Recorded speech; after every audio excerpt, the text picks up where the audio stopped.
Llegamos entonces al final del capítulo 7. Vamos avanzando bastante a lo largo de esta carta a los romanos. Y ciertamente que muchas veces la forma en la que Pablo expresa las verdades puede parecer a veces un poco confusa. La forma en la que él va hilando el pensamiento y las explicaciones que hace, si uno lo lee sin atención, puede parecer hasta contradictorio. Pero por eso es importante ir detallando y desmenuzando los pasajes bíblicos para poder llegar a una comprensión verdadera de lo que el texto bíblico nos está diciendo. Y a través del capítulo 7, Pablo viene expresando la función de la ley.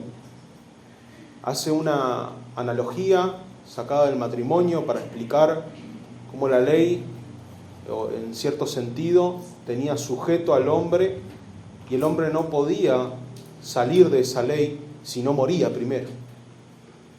Y ahí está mostrando la parte condenatoria de la ley. Después también expresa cómo la ley lleva al hombre al entendimiento del pecado.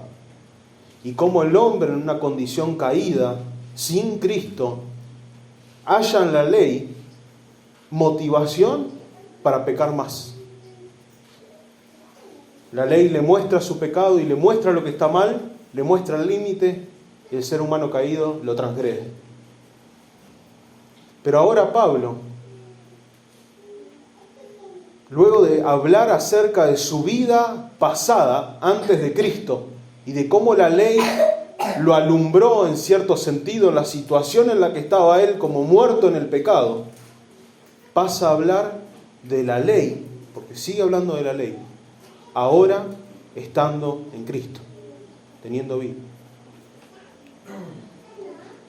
Y este texto me gustaría que hagamos el mismo examen que hace Pablo en estos versículos. Que cada uno de ustedes se mire a sí mismo como Pablo se miraba a sí mismo. Que haga una introspección, que se mire hacia adentro y busque reconocer lo que Pablo está expresando acá. El título del sermón de esta mañana, puse un título breve, pero porque entiendo que es bueno que pueda ser rápidamente recordable, y es la guerra de todo hijo de Dios. La guerra de todo hijo de Dios. Y hay varias cosas, probablemente se me escapen muchas, que el pasaje, que el texto bíblico nos pincha, podríamos decir, en nuestra todavía condición caída. La primera es que la carne sigue estando viva, aún siendo creyentes. Lo segundo es que el creyente caerá en pecado, siempre. El tercero es la guerra del creyente para no pecar. El cuarto, el sufrimiento, la angustia que el pecado produce en los hijos de Dios. Quinto, la visión miserable del hombre frente a la realidad de su pecado. Y último, la necesidad de una libertad total de esta condición caída. Esos son los puntos, algunos de los puntos que creo que este pasaje esta mañana nos debería de llevar a reflexionar respecto a todavía estar en este mundo. Y el sermón lo dividí en 3 puntos, para los que les gusta hacer alguna broma respecto a eso. El primer punto va a ir del versículo 14 al 20. Y el título es La batalla incesante entre la ley espiritual y la carne. La batalla incesante entre la ley espiritual y la carne. El segundo punto es el mal aún presente y el deleite en la ley de Dios. Versículos 21 al 23. Y el tercer punto es la libertad en Cristo y la lucha de ambas leyes. Versículos 24 y 25. Como podrán ver, cada uno de los puntos tiene 2 aristas, ¿no? Tiene 2 contraposiciones.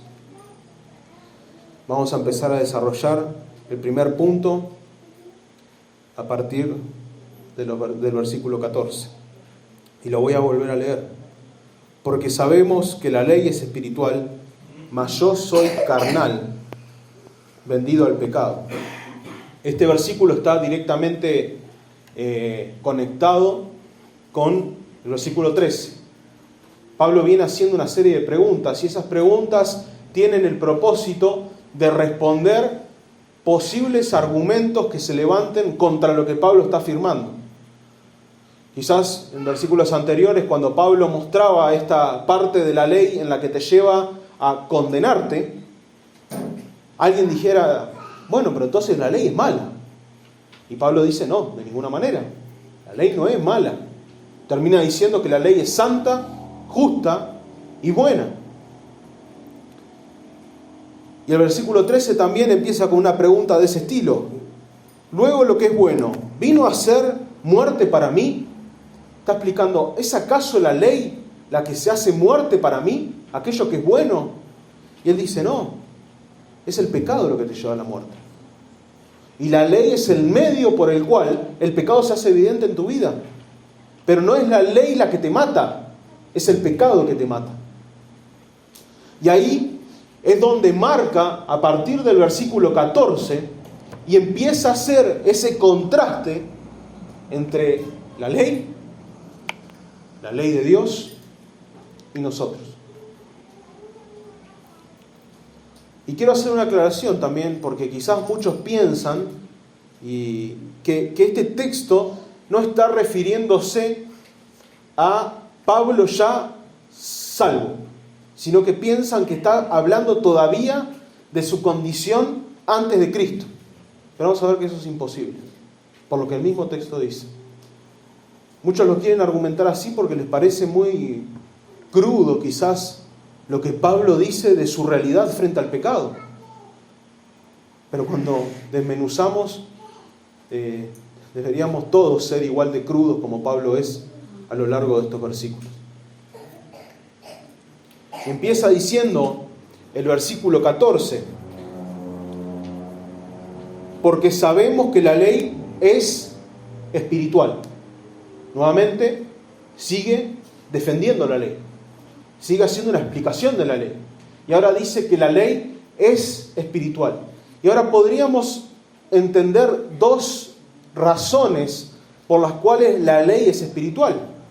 La primera razón es su procedencia. La ley no viene de alguien de carne y hueso, como nosotros. Imperfecto, falible, limitado, sino que viene de Dios. Y podemos hacer un breve panorama. Recordemos que está hablando específicamente de la ley moral, pero cuando hablamos de la ley también tenemos que hacer referencia a toda la palabra de Dios, porque es la instrucción de Dios, la voluntad de Dios. Y cuando vemos lo que la misma palabra de Dios nos dice, por ejemplo, vemos que en el Sinaí, ¿quién fue el que dio la ley a Moisés? Dios. Las primeras tablas fueron escritas directamente por Dios. Su procedencia es directamente divina, espiritual. También Dios Espíritu Santo inspiró a los escritores a poner la ley del Sinaí escrita en Éxodo y Deuteronomio, pero también ratificada a lo largo de toda la palabra de Dios. Y Cristo no solamente vivió la ley, sino que la explicó, la expandió y les dijo a sus discípulos que debían vivir conforme a su ley. Y a lo largo de las cartas del Nuevo Testamento vemos que Pablo habla de la ley de Cristo, que es la misma ley, la ley de Dios. La ley es fruto de Dios mismo, porque es la esencia de su carácter. Entonces, que sea espiritual significa que no sale de la mente de un ser carnal. Pero además, y esta es la parte que aplica a nosotros, la ley es espiritual porque no puede ser obedecida en la carne. La ley no puede ser obedecida en la carne. Y ahí, en base a esto, es donde se fundamenta todo el contraste que Pablo hace a lo largo de estos versículos. Por eso, él contrapone la esencia espiritual de la ley con su realidad. Y estoy hablando de su realidad salvado por Cristo. Salvado por Cristo. Por eso dice, porque sabemos, es algo que ellos entendían, nosotros también entendemos, acabamos de hacer una breve explicación de por qué la ley es espiritual. Sabemos que la ley es espiritual. Mas yo, pero yo, soy carnal, vendido al pecado. Pero Pablo, pero no habías explicado unos capítulos anteriores que ya no teníamos ese antiguo amo, que era el pecado, que tenía las riendas de nuestra vida y que controlaba todo lo que éramos. Sí, es verdad, es cierto. Pero Pablo reconoce que hay algo en él que todavía sigue vendido al pecado. Cada uno de nosotros fuimos vendidos al pecado en Adán. Nacemos en pecado, muertos en pecado por la imputación de Adán, pero además voluntariamente nos entregamos al pecado, como ya vimos. Le decimos al Señor del pecado cuando no estábamos en Cristo: acá estoy, hacé conmigo tal cual quieras hacer. Cristo nos saca de la esclavitud de ese amo malvado, pero el pecado todavía está en nosotros. Porque todo lo que somos nosotros, este cuerpo, y ahí ya vamos a entrar más en profundidad respecto a eso, sigue estando en cierta medida vendido al pecado, a lo que es el pecado, a todo lo que el pecado conlleva.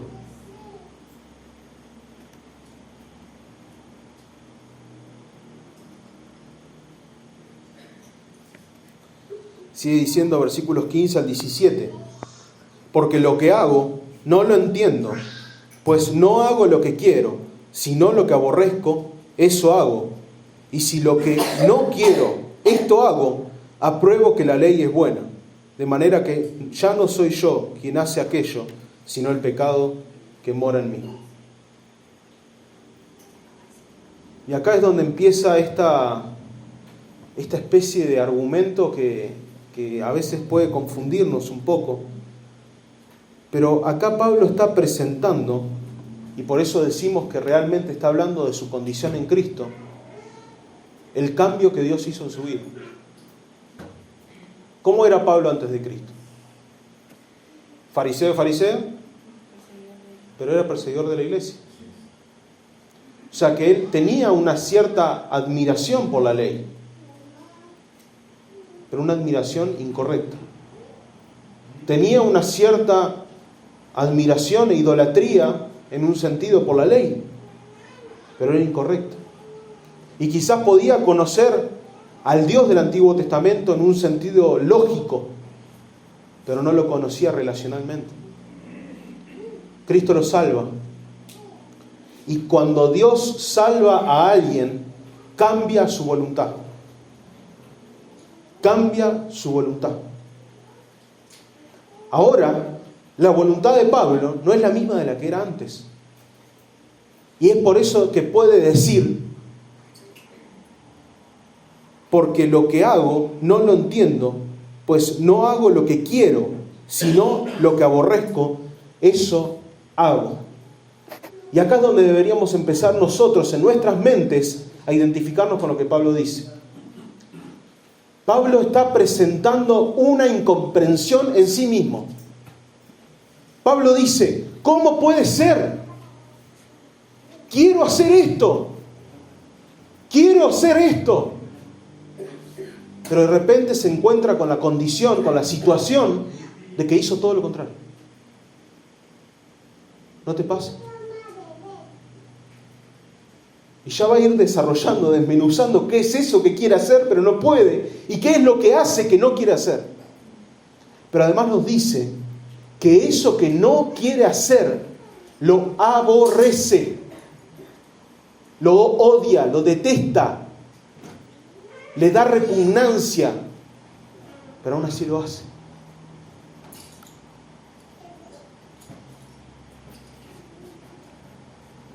Y evidentemente lo que está hablando Pablo es el pecado.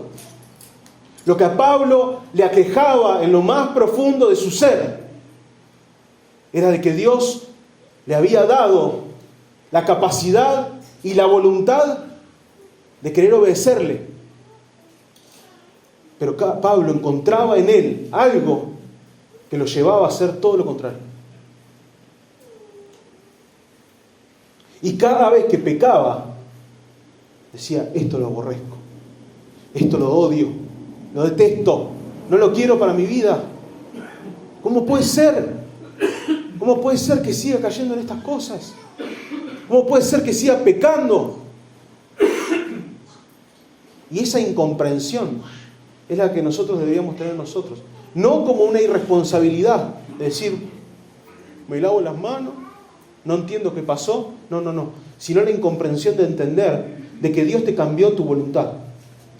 Dios te hizo una nueva criatura para que ya no hagas lo que hacías antes. Pero cuando lo haces, surge la pregunta de decir, ¿por qué lo volví a hacer? ¿Por qué volví a caer en lo mismo? ¿Por qué volví a tropezar con las piedritas que tengo en el camino? Si tendría que estarlas saltando. ¿Por qué volví a negar a Dios? E hice mi voluntad. Y eso Pablo lo aborrecía. Pablo le generaba tristeza, dolor. Se repugnaba él mismo y lo que había hecho. Y esto debería llevarnos a preguntarnos algunas cosas. ¿Cómo te sentís? ¿Cómo te sentís cuando pecás? Escuchen bien, delante de Dios. Sí, porque muchas veces pecamos delante de nuestro prójimo. Pecamos contra nuestro prójimo. Pero contra quien pecamos en primera instancia es contra Dios. Luego de pasado el pecado, porque acá hay que ser sinceros, si pecamos es porque quisimos pecar. Porque en ese momento pequeño y pasajero del pecado nos deleitamos en él. Pero cuando pasa el pecado, ¿lo odias? ¿Sentís un profundo odio por aquello que hiciste? ¿Y te lamentás por aquello que hiciste? Y esta pregunta es importante porque creo que todos en alguna u otra forma caemos en tener un odio, pero no al pecado. ¿Aborreces el pecado o las consecuencias? ¿Qué te duele más? ¿Te duele lo que pasó después del pecado, lo que el pecado conllevó, las cosas que el pecado destruyó? ¿O te duele el pecado en sí? Y no estoy diciendo que las consecuencias no sean dolorosas, son dolorosas. Pero el mover del creyente no es la consecuencia, es el pecado en sí mismo.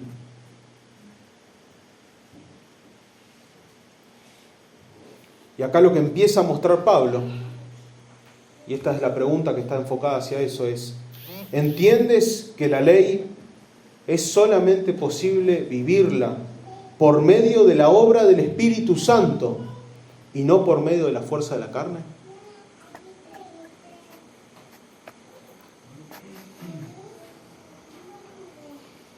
Pablo expresa: y si lo que no quiero, esto hago, apruebo que la ley es buena.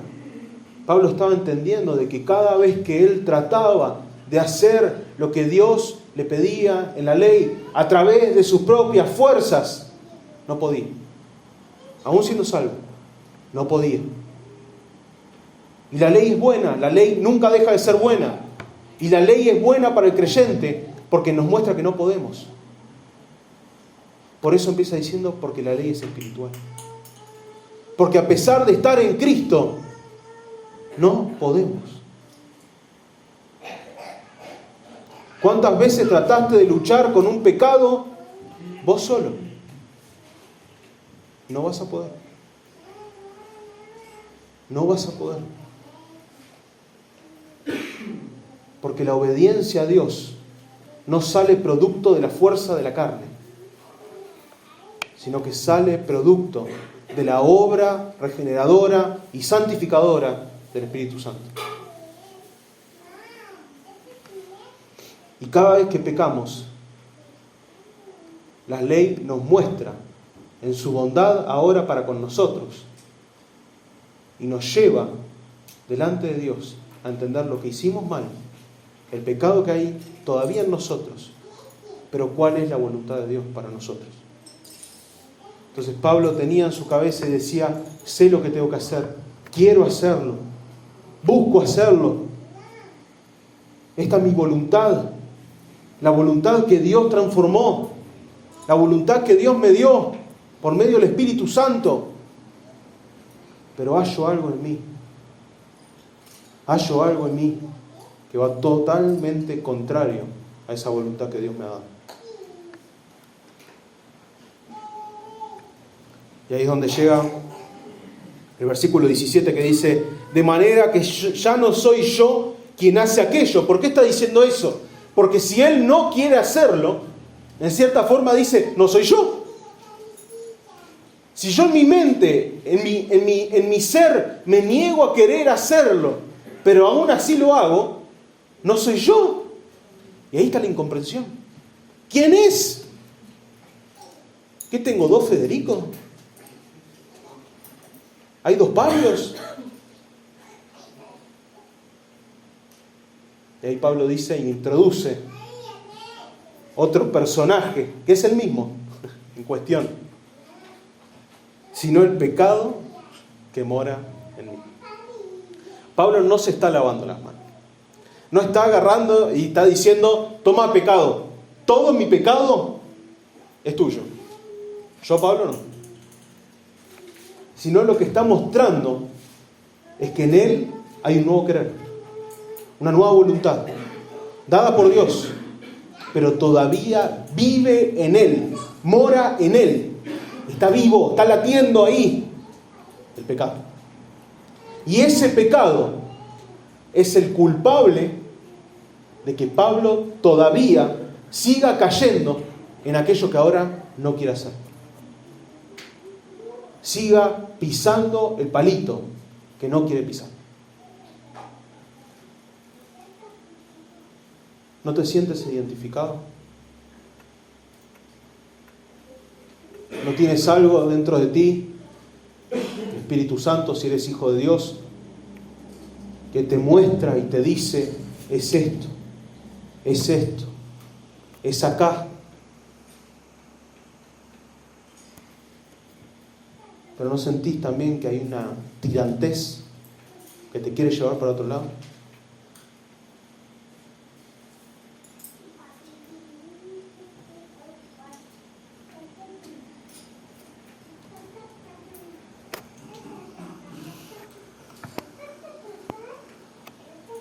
Sigue diciendo, versículo 18: y yo sé que en mí, esto es, en mi carne, no mora el bien. Porque el querer el bien está en mí, pero no el hacerlo. Porque no hago el bien que quiero, sino el mal que no quiero. Eso hago. Y si hago lo que no quiero, ya no lo hago yo, sino el pecado que mora en mí. Ahí es donde le digo que Pablo nos la complica a veces. Pero es sumamente interesante porque él, en esta especie de introspección, de verse a sí mismo, va añadiendo cosas, va añadiendo explicaciones a lo que le está pasando. Vuelve a decir lo mismo. Yo sé que en mí. Y ahora dice, esto es en mi carne. ¿Vieron cómo no se está justificando? ¿Vieron cómo no está echando las culpas al pecado? Ahora dice, yo sé que en mí. Esto es en mi carne. No mora el bien. O sea que si no mora el bien, mora el mal. ¿Y qué significa la carne? Porque cuando pensamos en carne, pensamos en esto nomás.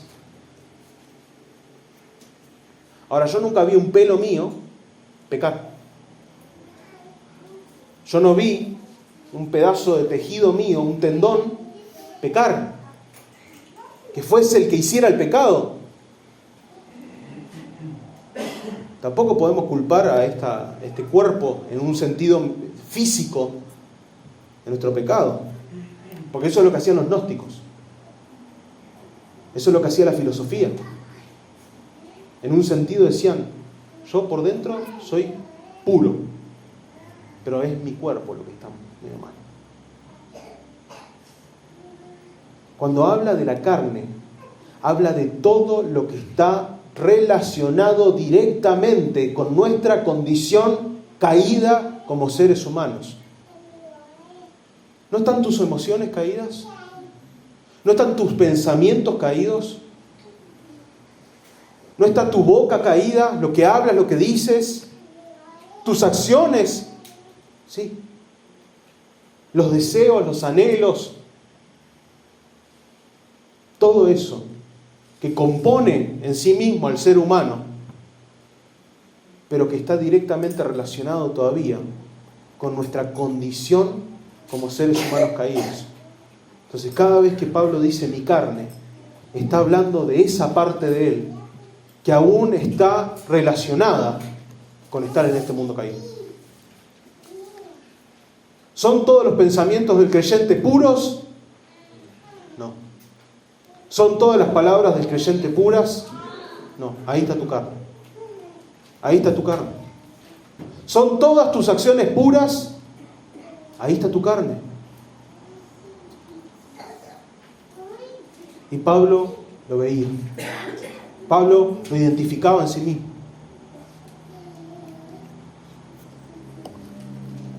Por eso decía, yo sé.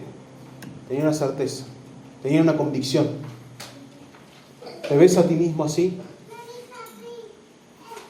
Porque no dice que la carne está dormida. No dice que la carne está en stand-by. Dejamos el tele en modo ahorro y se quedó ahí con la burbujita, la pantallita. No. Mora. Está metido adentro. Está viviendo. Se armó un nicho. Tiene una casita. Y la quiere agrandar.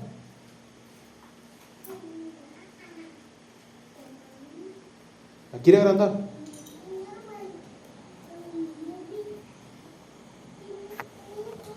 Y ahí nuevamente presenta esto, porque el querer el bien está en mí. Pero ¿cómo? Pero para. En mi carne no está el bien, pero ahora querés el bien. No te entiendo. No te entiendo. Bueno, esa es la incomprensión. Ahí tenés al Federico regenerado, al Pablo regenerado, hecho una nueva criatura en Cristo, pero a ese muerto que todavía carga, que no quiere el bien, que odia el bien, que aborrece el bien, pero está el Pablo siendo formado a la imagen de Cristo que quiere el bien, busca el bien, ama el bien. Ese es el Pablo que está diciendo, quiero el bien. Pero ahí está el muerto atrás, que está podrido, y dice, no me gusta. Yo quiero el mal.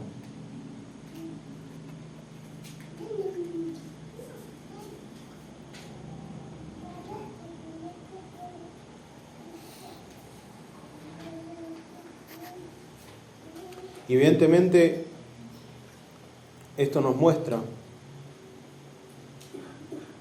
que hay una tensión fuerte si sos hijo de Dios. Hay muchos que lo han llamado, esta todavía carne en nosotros, el pecado remanente, aquello que quedó después de que Cristo nos salvó. Otros le han atribuido el título de doble inclinación. Me voy para acá, me voy para allá. Si vemos nuestra situación antes de Cristo, nuestra única inclinación era hacer lo malo. No queríamos otra cosa. Si vemos la situación de Adán, antes de caer, su única inclinación con la que fue creada era hacer el bien. Pero podía hacer el mal. Nosotros ahora, Dios nos da una nueva voluntad para poder hacer y querer hacer lo que Él nos llama a hacer. Ahora se nos presenta otra arista.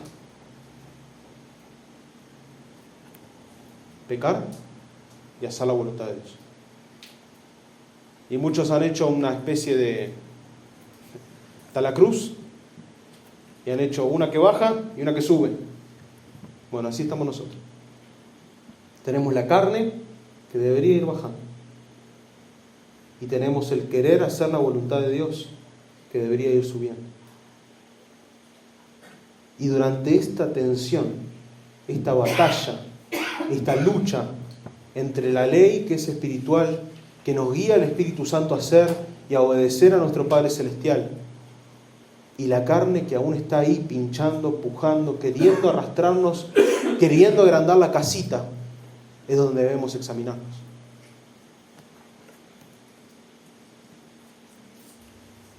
Gálatas 5, versículos 16 al 17, habla respecto a esta realidad.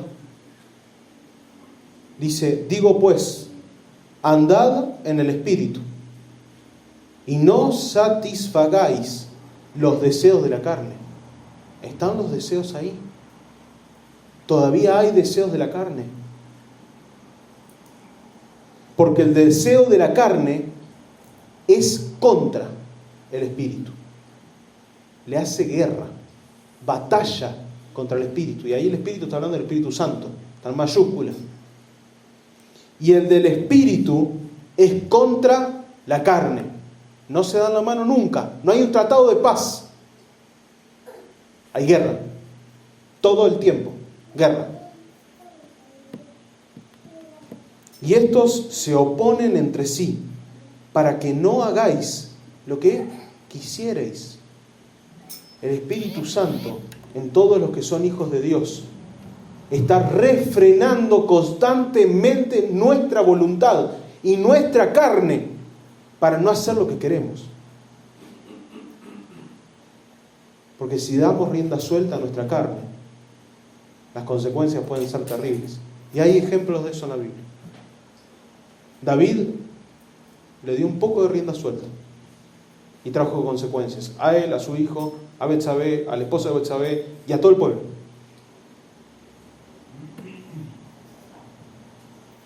Pero David en el Salmo 51 no aborreció las consecuencias. Aborreció su propio pecado. El Espíritu Santo nos refrena y está batallando constantemente contra nuestra carne. Y ahí debemos hacernos preguntas, porque también ahí es donde nosotros vemos en quién estamos dependiendo en esta batalla. Pablo, a medida que van avanzando los versículos, va siendo consciente de una realidad. Él no puede. Y ahí te pregunto, ¿cuánto confías en ti mismo? La respuesta sería, debería ser nada. No confío en él. ¿Dependés de tus propias fuerzas para vencer la carne? La carne no se compite con carne.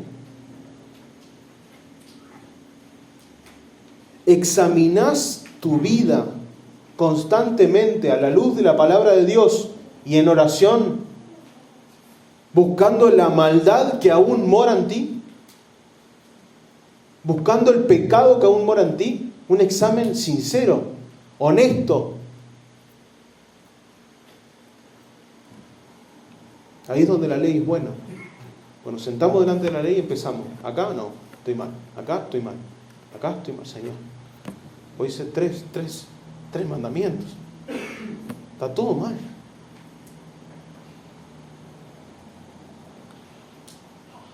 Y ahí otra pregunta que es importante. ¿Cuál es tu querer? ¿Es como el de Pablo? ¿De quiero hacer el bien? ¿Tengo el deseo de hacer el bien? ¿Busco hacer el bien? Pero me hallo con esta situación en la que termino haciendo algo que no quiero hacer. ¿O tu voluntad, tu querer es hacer el mal? Y estás pensando constantemente formas de hacer el mal. Porque eso no es de un hijo de Dios. No es de un hijo de Dios. Todo el tiempo, en todo momento y viviendo así, no es de un hijo de Dios. Puede ser momentáneo, puede ser por un tiempo, pero no toda la vida.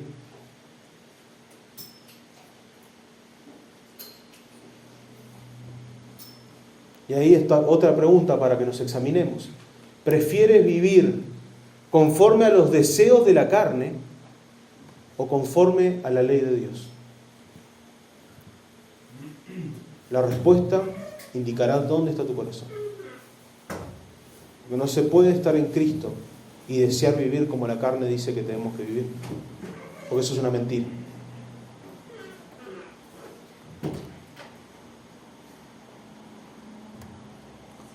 Punto número 2, versículos 21 al 23. El mal aún presente y el deleite en la ley de Dios. Dice el versículo 21. Así que, queriendo yo hacer el bien, hallo esta ley, que el mal está en mí. Nuevamente lo mismo, pero ahora lo pone al mal como una ley que encuentra en su vida. ¿Y qué es lo que hace una ley?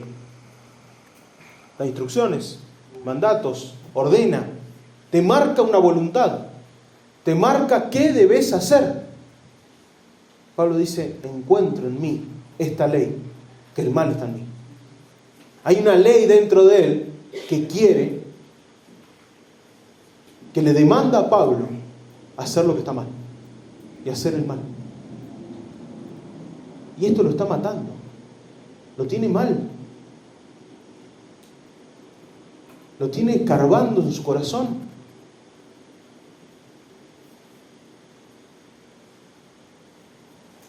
Y vuelve a decir, porque según, versículo 22, según el hombre interior, me deleito en la ley de Dios. Y ahora introduce este término de hombre interior. Y podemos encontrar otros 2 versículos en el Nuevo Testamento, quizás haya alguno más, que también lo mencionan a este término hombre interior. Vamos a leerlos para entender a qué está haciendo referencia. Segunda de Corintios 4:16 dice, por tanto, no desmayamos. Antes, aunque nuestro hombre exterior se va desgastando, hombre exterior, este es el hombre exterior. El interior, no obstante, se renueva de día en día.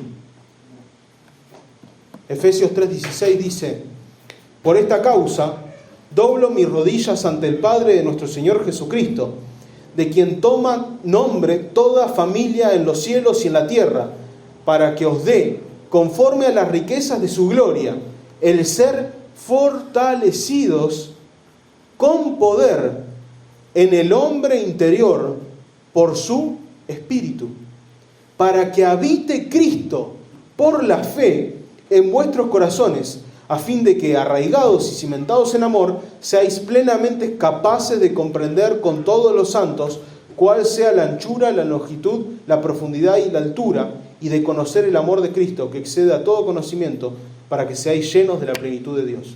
Entonces, en el versículo de 2 Corintios 4:16, está hablando de que este hombre interior es contrario al hombre exterior. El hombre exterior se va desgastando, pero el hombre interior crece, madura día a día.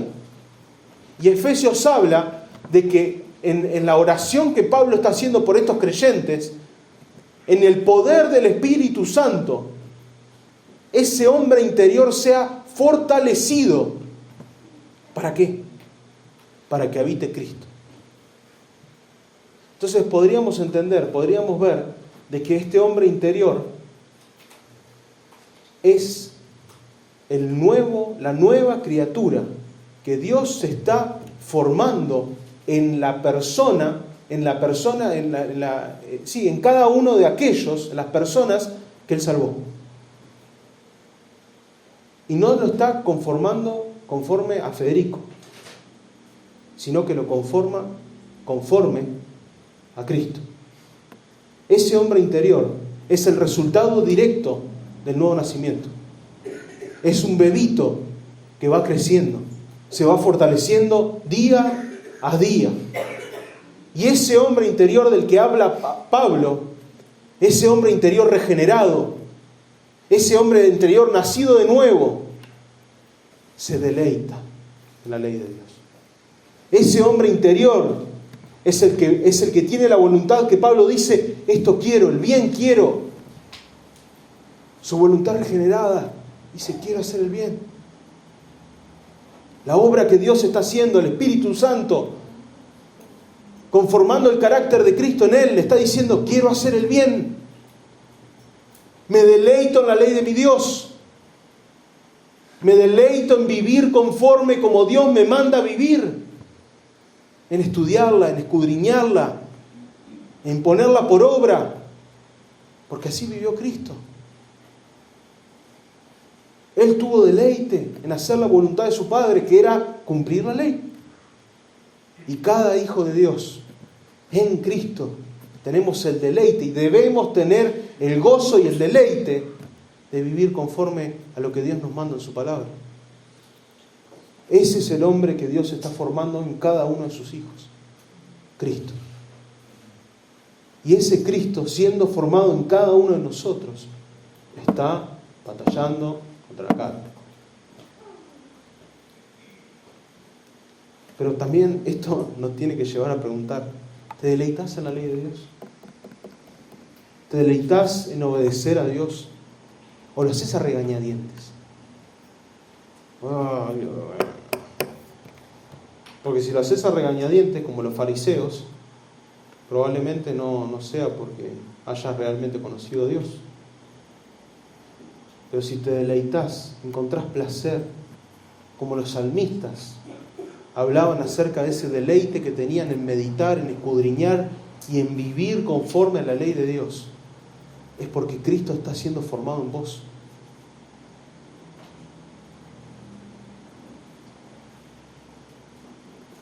¿Tenés deseo de obedecer a tu Padre Celestial?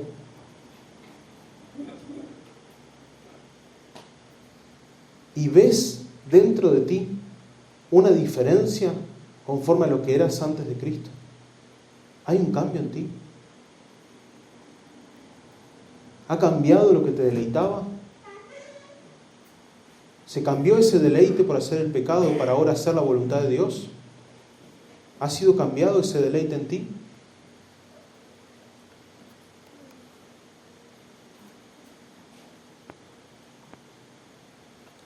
Sí, el versículo 23. Pero veo otra ley en mis miembros que se rebela contra la ley de mi mente y que me lleva cautivo a la ley del pecado que está en mis miembros. Pablo dice, veo la ley de Dios, me deleito en la ley de Dios, pero veo otra ley en mí. Nuevamente esta contraposición, esta guerra, esta lucha, esta tensión. Y ahora expresa el tema de los miembros. Veo otra ley en mis miembros. Nuevamente, los miembros se refiere a las extremidades con las que hacemos todas las cosas. Y básicamente es eso, los miembros son aquellos que accionan y nos permiten hacer básicamente todo lo que hacemos. Caminar, correr, cocinar, cualquier cosa. Está diciendo que básicamente todo lo que hacemos, y sale evidentemente de nuestro corazón y de nuestros pensamientos, tiene otra ley, a veces, que es la de hacer el mal, que contamina todo lo que tocamos, nuestros miembros, nuestras acciones. Y dice, y acá empieza a utilizar un término militar, que se rebela contra la ley de mi mente. Entonces está mostrando que hay una ley que domina, es la ley de Dios. La ley de mi mente está haciendo referencia a la cual se deleita, la ley de Dios. Esa es la ley que domina en el cristiano, porque es la que tiene el señorío en tu vida, porque es la voluntad de tu Señor. Pero hay una que se revela. Y ese rebelarse hace referencia a que te empieza una guerra. Cada mañana que te levantás, los soldaditos del mal dentro de vos se reclutan para arrancarte una nueva guerra. Se ponen en armas y empiezan a tirotearte con todo lo que tengan. Todos los días, todos los días. Y esta ley que se revela de la maldad, que llena tu mente, tu corazón, tus miembros, tus pensamientos, todo, es la que Pablo está identificando dentro de él. Y es la que nosotros debemos identificar dentro de cada uno de nosotros. Y ahí es donde debemos ir en dependencia a Dios. Porque Pablo se está dando cuenta que no puede. No puede. No puede. Quiero, pero no puedo. Quiero, pero no puedo. Quiero, pero no puedo. Constantemente lo dice. Tengo deleite en la ley, pero no puedo.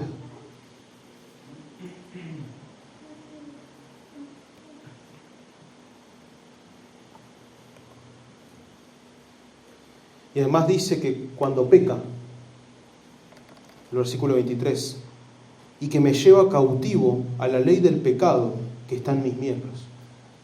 Cuando peca, en esa guerra que él tiene, es como que el pecado lo toma como prisionero de guerra. Un prisionero de guerra es prisionero a la fuerza, contra su voluntad. El creyente, cuando es vencido por el pecado, es llevado por el pecado cautivo contra su voluntad. No es entregado al pecado y se entrega voluntariamente al pecado y dice, acá estoy, haz lo que quieras conmigo. No quiero estar ahí. No quiero estar en esa prisión del pecado. No quiero estar encerrado en la prisión de guerra del pecado. Lo aborrezco, lo odio. Se angustia, se entristece. Cuando entendamos que lo que tenemos adentro es una guerra, probablemente preparemos más nuestras armas para batallar. Porque somos muy livianos en esto. Y Pablo no está hablando de una batalla externa. Identificó que el peor problema que tiene sale del mismo. No está identificando el problema de lo que los otros me hacen, de lo que los otros me dicen, de lo que los otros, o de las situaciones, de que me quedé sin trabajo, de que esto, de que lo otro, o que, no sé, Satanás venga o que otro me haga mal en algún sentido. Son cosas que están mal. Otros están pecando contra ti, puede ser. Pero el peor problema que cada uno de nosotros tenemos somos nosotros mismos. Y cuando entendemos esa guerra es donde empezamos a preparar nuestras armas. Y no es milagrosa el arma. La palabra de Dios, la oración y depender completamente del Espíritu Santo. Pero cuando vamos llegando y vamos siguiendo el hilo de Pablo, y acá es donde llegamos al último punto del sermón, es donde deberíamos sentir lo mismo que él siente. Pablo hace casi que un grito de impotencia.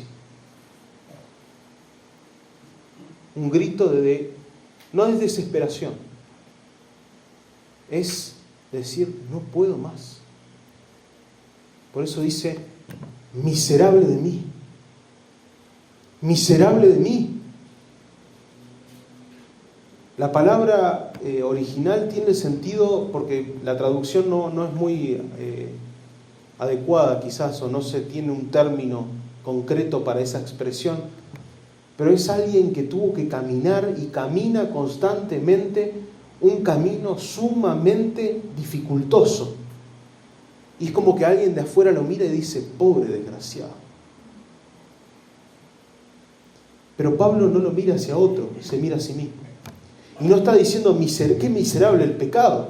Está diciendo, miserable de mí. Pablo entiende de que en esa situación de querer batallar, él solo no puede. Va a perder. Y perdemos. Constantemente perdemos.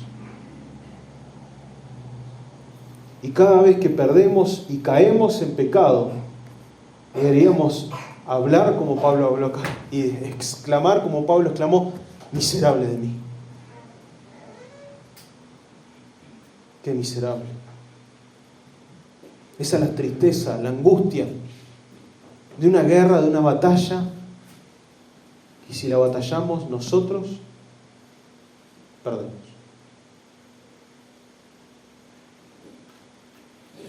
Pero como toda la palabra de Dios, Pablo apunta a aquel que ha ganado la batalla. Porque además dice, ¿quién podrá librarme de este cuerpo de muerte? Entiende de que él ya no puede. Yo no puedo. Yo no puedo. Soy creyente, Señor, me has salvado. Tengo el deleite en tu ley. Me gozo en hacer tu voluntad. Pero está el pecado ahí. Y yo no puedo vencerlo. Yo no puedo vencerlo. ¿Quién me librará de esta condición?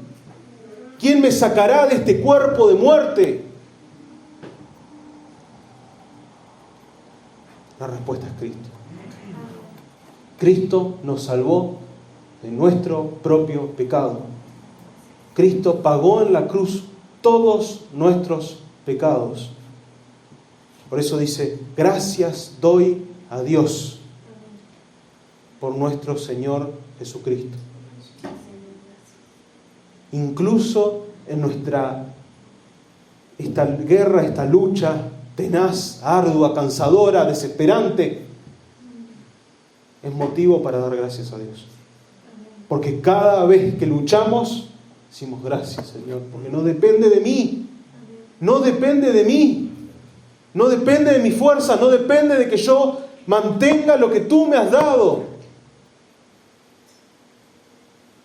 sino que depende y reposa pura y exclusivamente en Cristo. No depende de lo que soy, ni de lo que hago, ni cuántas veces caigo en lo mismo. Depende en Cristo. Está sostenido en Cristo. Y gracias doy.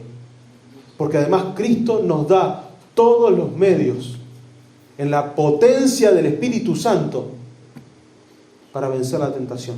Por eso, cuando Cristo nos enseña a orar al Padre, una de las peticiones es, líbranos de la tentación. Dependencia. Dependencia. Cuando entendemos que no es en nuestras fuerzas, no es por lo que nosotros querramos, incluso si queremos hacer el bien, sino que es en la dependencia total de Cristo, de su obra redentora, de su salvación, de su perdón, pero sobre todo del Espíritu Santo, que mora en nosotros y que conforma a Cristo en cada uno de nosotros. Es ahí donde está nuestro descanso. Es ahí donde podemos reposar y decir, Señor, descanso en ti. Por favor, ayúdame. No quiero pecar más. No puedo solo. Hallo esta ley en mí, en mis miembros que van a pecar. Me lleva cautivo. Dependo de ti constantemente. Pero gracias doy a Dios por el Señor Jesucristo que me salvó, que Él murió en la cruz, que Él pagó cada uno de los pecados, que Él intercede delante de mi Padre.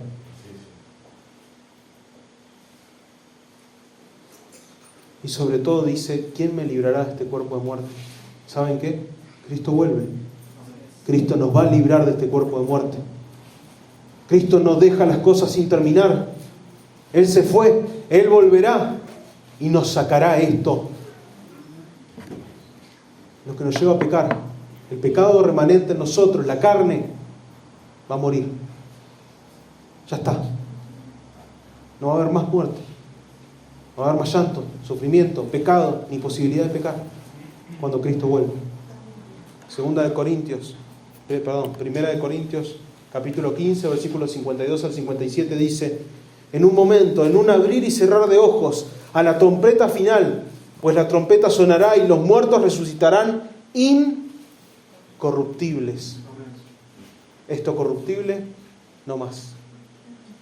Y nosotros seremos transformados, porque es necesario que esto corruptible, la carne, todo lo que está ligado a nuestra condición caída, se vista de incorrupción. Y esto mortal, la muerte, se vista de inmortalidad. Cristo no solo nos va a dar y nos está dando la victoria sobre el pecado ahora. Cada vez que Él nos salva de la tentación, nos da la victoria sobre el pecado. Cada vez que el Espíritu Santo nos refrena, nos da la victoria sobre el pecado.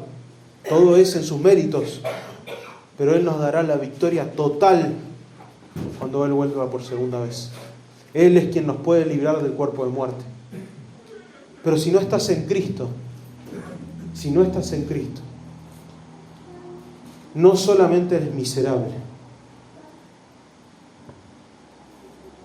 estás en la peor condición posible. El creyente dice: miserable de mí, pero entiende de que tiene un Salvador que ya pagó sus pecados. Pero tú, si no estás en Cristo, eres un miserable que no tienes un Salvador todavía. Estás muerto. Tu pecado te gana siempre. Y lo único que deseas en tu vida es pecar. No querés otra cosa. Y para vos, lamentablemente, si no te arrepentís de tus pecados y crees en Cristo, no va a haber salvación del cuerpo de muerte, sino que va a haber muerte eterna en el infierno. Y no es para asustarte, sino que es lo que la palabra de Dios dice. El pecado tiene su justo juicio, pero Cristo en la cruz del Calvario pagó los pecados de todos aquellos que creen en Él. Y sobre Él fue derramada la justa ira de Dios, para que todos aquellos que creen en Él no se pierdan, sino que tengan vida eterna. Y la vida cristiana, como quizás has escuchado, no es cosa fácil, es una guerra, es una batalla. Acá no se te promete nada milagroso, pero es la mejor guerra que puede haber en esta vida. Hermanos, debemos batallar esta guerra. Debemos aferrarnos a la palabra de Dios, a la oración. Debemos estar constantemente en dependencia del Espíritu Santo y constantemente examinar nuestros corazones buscando la maldad y la carne que aún mora en nosotros. Pero con el descanso de que Cristo ya pagó. No como motivo para pecar, sino que Él es nuestra dependencia total. Él es nuestro Salvador, Él es nuestro Redentor, y aún en la guerra, aún en la batalla, demos gloria a Dios, diciendo: gracias, Señor, por Jesucristo nuestro Salvador. Oremos. Señor bendito, gracias por tu santa palabra, gracias porque tú eres claro y nos muestras que el pecado aún está en nosotros, Señor, que tú nos has salvado de la muerte eterna, tú nos has sacado el pecado como nuestro amo y nuestro Señor, maldito, tirano, pero que aún está ahí, Señor, batallando contra lo que tú estás formando en nosotros, que es nuestro Señor Jesucristo, el carácter de nuestro Señor Jesucristo. Te rogamos, Señor, que tu Espíritu Santo nos auxilie en todo momento, en todo tiempo, para vencer la tentación, vencer la carne, para prepararnos para la batalla cada día, Señor. Porque sabemos que en nuestras propias fuerzas no podemos. No podemos vencer la tentación, no podemos hacer tu voluntad en nuestras propias fuerzas, Señor, porque encontramos esta ley en nuestros miembros que nos lleva a pecar. Pero te rogamos que tú nos auxilies en todo tiempo, Señor. Que podamos depender de ti en todo momento y que miremos, incluso en el momento más arduo de batalla, la gloria eterna, entendiendo de que Cristo es nuestro rescate para este cuerpo de muerte. Gracias, bendito Señor. En el nombre de Jesús oramos. Amén. Los invito a que